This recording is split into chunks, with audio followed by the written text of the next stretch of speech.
सबको नमस्कार। दिल्ली में कल रात को 12 बजे तक 6,923 टोटल कोरोना के केस पाए गए हैं। इसमें से 2,069 केस ठीक होकर अपने घर जा चुके हैं। अभी तक टोटल 73 लोगों की कोरोना की वजह से मौत हुई है और इस वक्त 4,781 लोग अभी भी कोरोना का इलाज उनका चल रहा है। तो 6,923 में से 4,781 लोगों का इलाज चल रहा है और 2,069 लोग ठीक होकर घर जा चुके हैं। हमने इसको जब एनालाइज किया तो देखा कि 82% लोग जिनकी डेथ हुई है उनमें 82% लोग 50 साल से ज़्यादा उम्र के थे। तो देखने में ये आ रहा है कि बुज़ुर्गों की मौत ज़्यादा हो रही है। मैंने पहले भी कहा था और सभी सरकारें भी बार बार बोल रही है कि हमें अपने बुज़ुर्गों का ख़ास तौर से ख्याल रखना है। सभी बुज़ुर्गों को भी अपना ख्याल रखना है। घर से बाहर घर से बाहर ना निकलें, सोशल डिस्टेंसिंग का पालन करें, हाथ बार बार धोएं और जो भी प्रिकॉशन ले सकते हैं लें। आपकी जान हम सब लोगों के लिए बहुत कीमती है। सभी बुज़ुर्गों से मेरी हाथ जोड़ के अपील है। ये जो 6,923 केस पॉजिटिव हुए हैं, इनमें केवल 1,300 केस इस टाइम अस्पतालों के अंदर हैं। 1,476 केस केवल अभी अस्पतालों के अंदर हैं। लगभग मोटे मोटे तौर पे 7,000 केस मान लेते हैं पॉजिटिव हुए। 7,000 में से 1,500 के करीब केस जो हैं वो अस्पतालों के अंदर हैं। बाकी सारे केसेस या तो माइल्ड सिम्टम्स हैं और या एसिम्टोमेटिक हैं। और ये 1,500 केस जो अस्पतालों में हैं, इनमें भी 91 केस ऐसे हैं जो आईसीयू में हैं और 27 केस ऐसे हैं जो वेंटिलेटर पे हैं। इनफैक्ट जो सीरियस केस हैं, एक एक केस पे मैं रोज़ नज़र रखता हूँ, रोज़ उनका पता करता हूँ कि क्या उनको कैसे बचाया जाए। किसी को मरने नहीं देना। अपने को कोशिश ये करनी है कि सब लोग सही सलामत ज़िंदा ठीक होकर अपने घर लौटें। तो हम ये देख रहे हैं कि अधिकतर केस जो है वो माइल्ड या एसिम्टोमेटिक है। लगभग 75% के करीब केसेस एसिम्टोमेटिक या माइल्ड केसेस हैं। उनका अब केंद्र सरकार ने आदेश निकाले हैं कि उनका इलाज अगर हम चाहें तो उनके घर पे भी हो सकता है। उनको अस्पतालों में आने की ज़रूरत नहीं है। उसका अब हम लोगों ने इंतज़ाम किया है। जो लोग एसिम्टोमेटिक होते हैं, जो लोग माइल्ड सिम्टम वाले होते हैं, जिनको थोड़ा सा बुखार है, थोड़ा सा खांसी है, ज़्यादा दिक्कत नहीं है, उन सब लोगों के घर पे इलाज का हमने इंतज़ाम किया है। हमारी टीम उनके घर पे जाती है, उनके पूरे परिवार को बिठा के सब समझाती है कि आपको कैसे करना है। देख के आती है उनके घर पे पहले कि क्या उनके घर में एक अलग कमरा है, क्या उनके घर में एक अलग टॉयलेट है, क्या उनको अलग से घर के अंदर सोशल आइसोलेशन किया जा सकता है।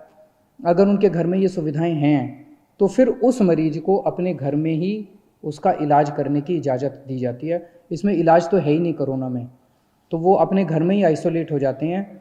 डेली हमारी टीम की तरफ से उनको फ़ोन जाता है, लगातार उनके टच में रहते हैं, उनको फ़ोन नंबर दे दिया जाता है। अगर उनको किसी भी तरह की तकलीफ़ हो तो वो हमसे संपर्क में रह सकते हैं।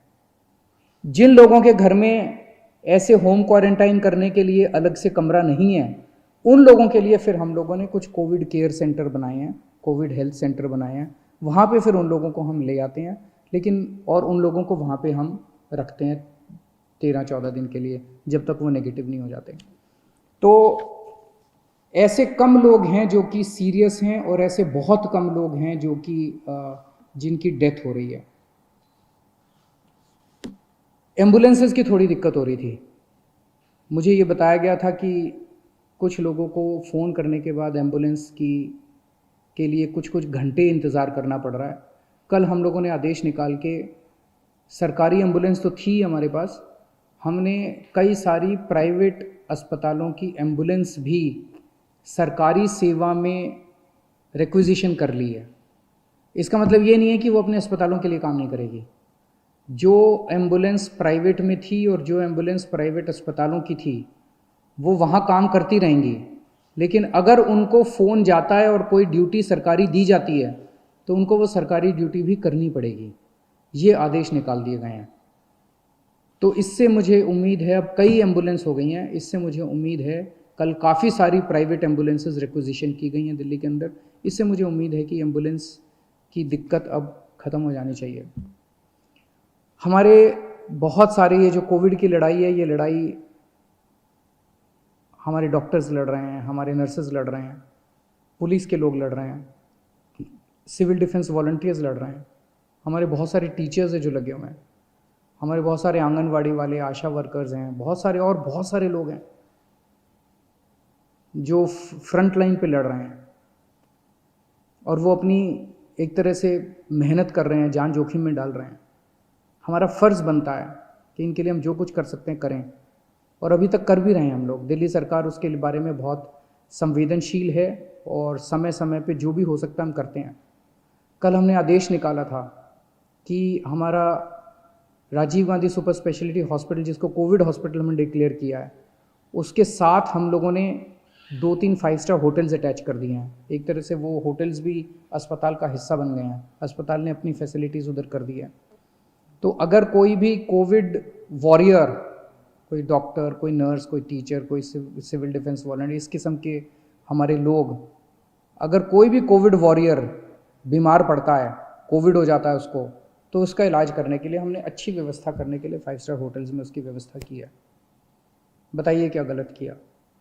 मुझे तो लगता है कि हमें करना चाहिए, उनके लिए जो कुछ भी कर सकते हैं करना चाहिए। वो रात दिन 24 घंटे हमारे लिए मेहनत कर रहे हैं, अपनी जान दांव पे लगा के कर रहे हैं। उनको कोविड हो सकता है, अगर उनको कोविड हो जाए तो उनको ठीक करने की जिम्मेदारी तो हमारी है ना, फिर पूरे समाज की है, पूरे देश की है। मुझे कल बहुत दुख हुआ जब हमने ये ऑर्डर पास किया तो विपक्ष के लोगों ने इस ऑर्डर का खूब मजाक उड़ाया, इसकी खूब क्रिटिसिज्म किया कि इन लोगों को स्पेशल सुविधाएं क्यों दी जा रही हैं। मैं आपसे पूछना चाहता हूं कि क्या हमारी कोविड से हमारी रक्षा करने वाले कोविड वॉरियर्स को स्पेशल सुविधाएं मिलनी चाहिए कि नहीं मिलनी चाहिए? बिल्कुल मिलनी चाहिए। क्या तकलीफ़ है अगर 1, 2, 3, 5, 10 करोड़ रुपए खर्च हो गए इन लोगों को बचाने के लिए? इसमें क्या गलत है? अगर हम 1 करोड़ रुपए कोविड से, अगर किसी भी कोरोना वॉरियर की डेथ होती है और अगर हम उसको 1 करोड़ रुपए दे दें उसके परिवार को, उसको सम्मान राशि उसके परिवार को मरणोपरांत देते हैं, इसमें क्या दिक्कत है? अभी एक पुलिसमैन थे हमारे, अमित राणा जी, कुछ दिन पहले कोरोना की वजह से उनकी मौत हो गई। कोरोना से लड़ते लड़ते उनकी मौत हो गई। हमारी रक्षा कर रहे थे। उनके परिवार के लिए मैंने 1 करोड़ रुपए की सम्मान राशि का ऐलान किया। इसमें विपक्ष को क्यों तकलीफ है? मेरा सबसे यही निवेदन है कि ये टाइम राजनीति करने का नहीं है। ये टाइम सबको मिलके कोरोना से बचने के लिए हम क्या कर सकते हैं, देश के लिए क्या कर सकते हैं, समाज के लिए क्या कर सकते हैं, लोगों के लिए क्या कर सकते हैं, ये समय ये सोचने का है। मेरी सबसे निवेदन है कि राजनीतिक बयानबाजी ना करें, एक दूसरे की मदद करें, सरकारों की मदद करें, समाज की मदद करें और एक दूसरे का साथ दें। मैं देख रहा हूँ कि अभी भी मैं सोशल मीडिया पे देखता हूँ, इधर उधर देखता हूँ कि प्रवासी मजदूर अभी भी सड़कों के ऊपर बड़ी तादाद के अंदर एक जगह से दूसरी जगह जाने की कोशिश कर रहे हैं। और जब उनकी हालत देखते हैं, उनके मैं इंटरव्यूज़ पढ़ता हूँ, उनके बयान पढ़ता हूँ, कई कई दिनों तक चल रहे हैं, पैरों में छाले पड़ गए हैं, कई कई दिनों तक कुछ भी नहीं खाया, घर से जो रोटियां लेके चले थे वो रोटियां ख़त्म हो गई हैं, रास्ते में कोई मदद करने वाला नहीं है।